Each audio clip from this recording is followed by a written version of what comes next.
Friends, good morning. कैसे हैं आप सभी? उम्मीद करती हूँ आप सभी अच्छे होंगे और अच्छे से मन लगा के पढ़ाई भी कर रहे होंगे। और आज मेरी तबीयत बहुत ज़्यादा ख़राब है और यहाँ पे देखिए मैं बिस्तर में ही बैठी हूँ। यहीं पे मैं बुक वगैरह लेके, इधर देखिए एनसीईआरटी रखी हुई है, इधर आईएनएम रखा हुआ है और एक टॉपिक और है, एक सब बुक मेरा नोट्स वो सीटीपी का रखा हुआ है। और काफ़ी ज़्यादा तबीयत आज ठीक नहीं है, बिल्कुल भी नहीं ठीक है। और मैं खाना वगैरह बना ली हूँ, वहाँ पर देखिएगा बन गया है, कढ़ाई में सब्ज़ी है और कुकर में चावल है और इसको भी व्यवस्थित कर दी हूँ। और एक चीज़ और आप लोगों को मुझे दिखाना है, जो कि मैं सारा सामान रखने के लिए मंगाई हूँ। और आज तो मुझे उतना डैंड्रफ नहीं दिख रहा है बाल में जो कल मैं लगाई थी, लेकिन अभी देखते हैं कि कितना आराम होता है, कितना आराम नहीं होता है। मैं तेल लगा ली हूँ, वैसे आज मुझे धुलना था बट तबीयत ख़राब होने की वजह से मैं सोची सर में तेल लगा लेते हैं तो थोड़ा सा फ़ायदा मिलेगा। और कल धुल लेंगे, कल बुधवार है और आज मंगलवार था, आज वैसे भी नहीं धुलना था, लेकिन फिर भी कोई दिक्कत नहीं है। मैं कोई डेट नहीं बनाती हूँ, बस वैसे कभी कभी गुरुवार छोड़ देती हूँ, बाकी धुल लेती हूँ मैं, क्योंकि सारा दिन भगवान का है तो क्यों इसमें ये सब करना। और अभी मैं आपको दिखाऊंगी। और छत पे भी मैं चली गई थी खाना खाने के बाद, कुछ टाइम तक मैं छत पे बैठी थी तो वहाँ भी कुछ टॉपिक मैंने पढ़ा है। जैसे इसमें जो भौतिक विज्ञान मैंने स्टार्ट किया है, इसमें मापन मैंने पढ़ लिया है, मेज़रमेंट पूरा कंप्लीट कर लिया है। फिर कुछ इंपॉर्टेंट मेजरिंग डिवाइस थे, उसके बारे में मैंने पढ़ा है। ये आपके लिए भी इंपॉर्टेंट है, सभी के लिए इंपॉर्टेंट है जितने भी लोग बीपीएससी का प्रिपरेशन कर रहे हैं। और यहाँ पे है यांत्रिकी यानी मैकेनिज्म, तो ये भी इंपॉर्टेंट था मुझे पढ़ना। थोड़ा सा ये मुझे बोरिंग लग रहा है क्योंकि फिजिक्स केमिस्ट्री मैंने पढ़ा ही नहीं है, कभी नहीं पढ़ा है। फर्स्ट टाइम पढ़ रही हूँ लाइफ में अपने फिजिक्स केमिस्ट्री। बायो तो समझ लीजिए हम लोग होम साइंस में पढ़ते हैं, बट ये फिजिक्स और जो केमिस्ट्री है ना, ये मैं फर्स्ट टाइम पढ़ रही हूँ। इसके बाद इसमें ग्रेविटी है, गुरुत्वाकर्षण, इसको मैंने पूरा कंप्लीट किया है। अभी मुझे इसमें पढ़ना है जनरल प्रॉपर्टीज ऑफ सब्सटेंस यानी पदार्थों के सामान्य गुण, अभी इसमें मुझे कंप्लीट करना है। तो 3-4 लेसन आज कंप्लीट कर लेंगे, लेकिन फिजिक्स केमिस्ट्री साथ में लेके चलूँगी मैं। और देखते हैं कि क्या करना है, कैसे करना है। फ़िलहाल अभी इस टाइम मैं आपको टाइमिंग बताऊं तो बज रहा है 12 बजने वाले हैं और वीडियो मैंने अपलोड कर दिया है, बट अभी इसको पब्लिक नहीं किया है। मैं पब्लिक कर लूँगी तो आप लोगों के साथ शेयर कर दूँगी। हाँ, कुछ लोगों के जो ये कमेंट्स हैं कि सीटेट में, फ़िलहाल मैंने कल की वीडियो में भी आप लोगों को बताया है कि एक कमेंट मेरे पास बहुत ज़्यादा आया था, बहुत ज़्यादा नहीं, एक लोगों का बहुत अच्छा कमेंट था कि मेरा टीआरई 3 में मैं सेलेक्टेड हूँ, बट मेरा सीटेट में 82 नंबर है, बिहार की ही रहने वाली हूँ। तो कल की वीडियो में आपने देखा होगा कि 82 नंबर वालों को नहीं ले रहे हैं वो लोग, वो 82 वालों को फेल कर दे रहे हैं। 82.5 होना चाहिए।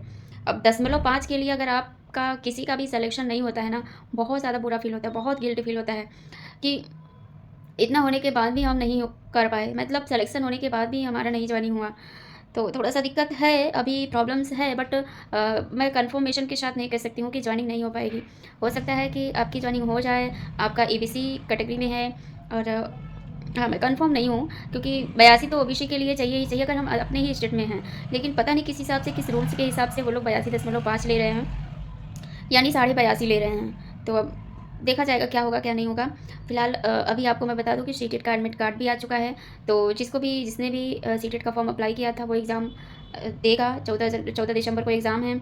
और बिहार में असिस्टेंट प्रोफेसर की वैकेंसी भी आने वाली है, तो उसके लिए भी आप लोग प्रिपेयर रहिए। और अगर हम बात करें, कुछ लोगों के कमेंट्स आए थे कि बीपीएससी जनरल पेपर कहाँ से करें। मैं डेली के वीडियो में बताती रहती हूँ कि डेली कम से कम आपको 2 से 3 घंटे आपको जनरल पेपर को देना है, क्योंकि हिंदी और इंग्लिश का जो टॉपिक है वो तो आप नहीं पढ़ेंगे फिर भी निकाल ले जाएंगे, इतने मेच्योर आप हो। और रही बात जनरल पेपर की 40 नंबर की, और वो हिंदी और इंग्लिश का नंबर भी कट ऑफ में नहीं ऐड होता है। 9 नंबर आपको पास करना है और 30 नंबर का रहता है। बहुत आराम से आप 9 नंबर गेन कर सकते हो, क्योंकि पैसेज रहता है, 3-3 पैसेज रहते हैं। और जो 40 नंबर का पार्ट है ना, उसका मैंने आप लोगों के साथ शेयर भी किया है कि किस टॉपिक से कितने नंबर बनेंगे। आईएनएम से 8 क्वेश्चन बनेगा, ज्योग्राफी से 8 क्वेश्चन बनेगा, उसके बाद करंट अफेयर से 8 प्रश्न बनेंगे, मैथ से 8 से 10 प्रश्न बनेंगे। कुल मिला जुला के मिनिमम 50 प्रश्न हो जाता है। करंट अफेयर के भी रहते हैं, हिस्ट्री, ज्योग्राफी, पॉलिटी से यहाँ पे नहीं आता है। पॉलिटी को अगर आप छोड़ना चाहते हैं तो छोड़ सकते हैं, कंप्यूटर वगैरह छोड़ सकते हैं। मैंने आपके साथ शेयर किया है कि किस टॉपिक से प्रश्न जो है वो बनता है, और मैंने बहुत अच्छे से आपके सामने रखा था उसको। और देखेंगे अगर उसका पिक मेरे पास होगा तो मैं फिर से शेयर कर दूंगी कि किस टॉपिक से कैसे प्रश्न बन रहे हैं, कहाँ से बन रहे हैं, कैसे बनेगा। तो उसको आप लोग देख लीजिएगा और अच्छे से प्रयास करिए कि आप लोग अच्छा नंबर गेन कर पाएँ और अच्छे से मेहनत से पढ़ पाएँ। और आज तो तबीयत नहीं ठीक है, लेकिन यहीं पे बैठे बैठे पढ़ाई करेंगे, क्या करेंगे। सोने से भी कुछ होने वाला नहीं है, सो ही रहेंगे, नींद भी नहीं आएगी। तो इससे अच्छा है कि थोड़ा बहुत पढ़े ही, थोड़ा लेट के पढ़ेंगे, थोड़ा बैठ के पढ़ेंगे, ऐसे पढ़ते रहेंगे तो कुछ तो कवर होगा ही। ऐसा नहीं है कि कवर नहीं होगा, होगा ही। तो ऐसे ही आप लोग वीडियो में बने रहिए और आपको मैं आज बताऊंगी, दिखाऊंगी भी कि मैं क्या क्या डेली पढ़ती हूँ। हाँ, एनसीईआरटी आप इसको फॉलो करते रहिए। एनसीईआरटी बहुत ज़रूरी है, एनसीईआरटी एससीईआरटी क्योंकि अगर आप केवल एनसीईआरटी सार संग्रह भी पढ़ते हैं तो भी आपका 40 नंबर अच्छे से, 40 नहीं कह सकते हैं कि, लेकिन 30 नंबर आपका इससे कंप्लीट हो जाएगा। बचेगा 10 नंबर मैथ का टॉपिक। तो उसके लिए बहुत लोगों को, बहुत लोग कहते हैं कि हमारा मैथ बहुत वीक है, हम मैथ नहीं दे पाएंगे। तो आप छोड़ सकते हैं मैथ के पोर्शन को, 10 नंबर को आप छोड़ सकते हैं। तो आप 110 नंबर में ही अपना कट ऑफ लेके चलिएगा अगर आप मैथ के पोर्शन को छोड़ रहे हैं। और क्योंकि मैथ के भी 10 से 11 क्वेश्चन आएंगे, तो मैथ बहुत ज़रूरी है। ऐसा नहीं है कि, देखिए मैं भी 8 के बाद मैथ नहीं पढ़ी हूँ, लेकिन मैं जब से नेट का एग्ज़ाम दे रही हूँ या फिर देती हूँ, जब से दे रही हूँ, मुझे भी मैथ नहीं आती थी, रीजनिंग नहीं आती थी। धीरे धीरे लेकिन मैंने पढ़ने की कोशिश की, समझने की कोशिश की। हम 100% तो नहीं कहते हैं या कह भी नहीं सकते हैं कि हमें पूरा का पूरा मैथ आता है, लेकिन अपने काम भर का हमें मैथ आता है। जैसे रीजनिंग हो गया, रीजनिंग कोई भी हो, वैसे एक ही दो रीजनिंग ऐसी होती है कि नहीं आती है, कभी कभी हो सकता है कि कन्फ्यूजन हो जाता है, लेकिन सारी रीजनिंग, मैं कोई भी रीजनिंग मुझे दे दीजिए, मैं सारी रीजनिंग सॉल्व कर लेती हूँ। कुछ रीजनिंग रह जाता है जो नहीं कर पाती कभी कभी।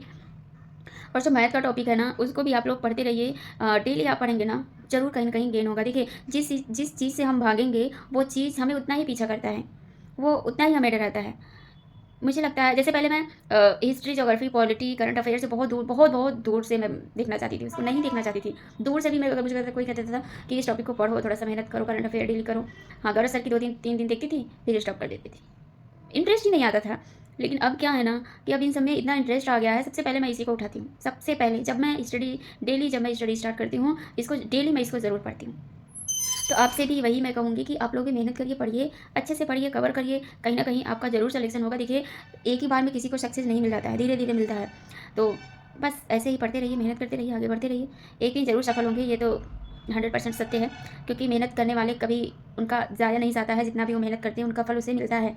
तो जितना भी मेहनत आप कर रहे हैं, कोशिश कीजिए और मेहनत कीजिए और अच्छे से पढ़िए और एक दूसरे को हेल्प कीजिए। जैसे मैं हेल्प करती हूँ, आप लोग भी हेल्प करते रहिए, क्योंकि बहुत ज़रूरी है। ज्ञान बांटने से बढ़ता है, ज्ञान बांटने से कम नहीं होता है, ज्ञान दबा के रखने से घटता है, ये मुझे लगता है।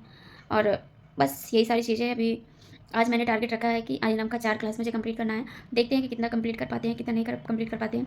एनसीईआरटी तो मैंने पढ़ लिया है, अब आईएनएम पढ़ूंगी, उसके बाद सीडीपी पढ़ूंगी, उसके बाद न्यूट्रिशन साइंस पढ़ूंगी, फिर जो पीवाईक्यू है, जो प्रैक्टिस है, उसको सॉल्व करूँगी। उन सभी लोगों के लिए बहुत बड़ी खुशखबरी है, जितने भी लोग टीजीटी पीजीटी असिस्टेंट प्रोफेसर का एग्ज़ाम का फॉर्म डाले हुए थे। और अप्रैल में सभी का एग्ज़ाम हो जाना है। 9-10 फरवरी को असिस्टेंट प्रोफेसर का एग्ज़ाम होगा, 4-5 अप्रैल को टीजीटी का एग्ज़ाम होगा, 11-12 अप्रैल को पीजीटी का एग्ज़ाम होगा। कितने एस्पायरेंट्स ऐसे हैं जो मेरे साथ जुड़े हुए हैं, वो केवल टीजीटी पीजीटी की एग्ज़ाम की प्रिपरेशन कर रहे हैं? आप लोग ज़रूर कमेंट करके बताइएगा। और जितने भी लोग ये सोच रहे हैं कि मैं इधर जाऊं या उधर जाऊं, देखिए सबसे ज़्यादा इम्पॉर्टेंट है जॉब लेना। नेट का फॉर्म आप कभी भी डाल सकते हो। अगर 31 क्रॉस हो चुके हैं आप, तो आपकी एज जेआरएफ के लिए नहीं है। आप किसी भी कैटेगरी से हों, अगर आपकी एज 31 ईयर से आगे जा रही है, तो आप जेआरएफ के लिए एलिजिबल नहीं हो। नेट के लिए कोई एज नहीं लिमिट है, आप कभी भी नेट का एग्ज़ाम दे सकते हो। तो इस बार मैं यही आपसे कहूँगी कि आप बिल्कुल भी परेशान मत होइए और अपने एग्ज़ाम पर फोकस कीजिए। ज़्यादा से ज़्यादा टीजीटी पीजीटी असिस्टेंट प्रोफेसर जितने भी लोगों ने फॉर्म अप्लाई किया है, एग्ज़ाम का फोकस करिए। 3 महीने आप लोगों के पास टाइम है। असिस्टेंट प्रोफेसर के लिए केवल 2 महीने हैं, दिसंबर और जनवरी। और टीजीटी पीजीटी के लिए दिसंबर, जनवरी, फरवरी, 3 महीने आपके पास समय है। आप जितना एफर्ट लगाना चाहते हैं लगा लीजिए, क्योंकि बहुत दिनों के बाद, हम कह सकते हैं कि सालों के बाद एग्ज़ाम डेट फिक्स हुआ है। अभी होगा कि नहीं होगा ये आप मत सोचिएगा, अब आपका एग्ज़ाम उसी डेट पे हो जाना है। जितने भी लोग हमेशा पूछते रहते हैं टीजीटी का एग्ज़ाम कब होगा, पीजीटी का एग्ज़ाम कब होगा, फाइनली नोटिस आ चुकी है, एग्ज़ाम डेट आ चुका है। आपके पेपर में उसको मतलब आग छप गया है, आपके पास आग भी गया होगा, आप लोगों ने देख भी लिया होगा। मुझे लगा थोड़ा सा मुझे भी बता देना चाहिए, तो आप बहुत ज़्यादा एग्ज़ाम पर फोकस करने की कोशिश कीजिए। ये देखिए आज मैंने लिखा कितना है। गांधी जी यहाँ से स्टार्ट है 44 क्लास से, देखिएगा गांधी जी का परिचय सुनिए। 3-4 क्लासेस कंप्लीट हुई हैं। ये खेड़ा सत्याग्रह है, यहाँ पे मैं स्टॉप कर रही हूँ अभी, इसमें मुझे लिखना है खेड़ा सत्याग्रह ये रहा। अभी मुझे इतना इसमें लिखना है। और इसके बाद क्लास ये कंप्लीट हो जाएगा। 44, 45, 46, 47 ये क्लास कंप्लीट है। अब बचेगा इधर रॉलेट एक्ट एक क्लास है, बाकी यानी आप मेरा 46 क्लास कंप्लीट है। टोटल कितनी क्लासेज हैं? 66 क्लासेज हैं। 20 क्लासें और मेरी बची हुई है, टोटल 20 क्लास बची हुई है। तो एक दिन में अगर 2 क्लास देखेंगे तभी 10 दिन में कवर हो जाएगा। तो उम्मीद करूँगी कि 10 दिन में मेरा ये कवर हो जाए। आज कितनी तारीख है? आज है 3 तारीख। देखते हैं 13 तारीख तक कितना कंप्लीट हो पाता है। बाकी मिलते हैं आप लोगों से, क्योंकि आईएनएम यहाँ तक पहुँच गया है मेरा। मैं आपको दिखा देती हूँ, ये मेरा पेड बैच का है, ठीक है। यहाँ पे देखिएगा, ये पेड बैच का मेरा है। यहाँ पे TRE 4 का है, यहाँ पे आप लोग देख लीजिए। TRE 4 11, 12 लैंग्वेज एंड केवल जनरल पेपर है, ठीक है।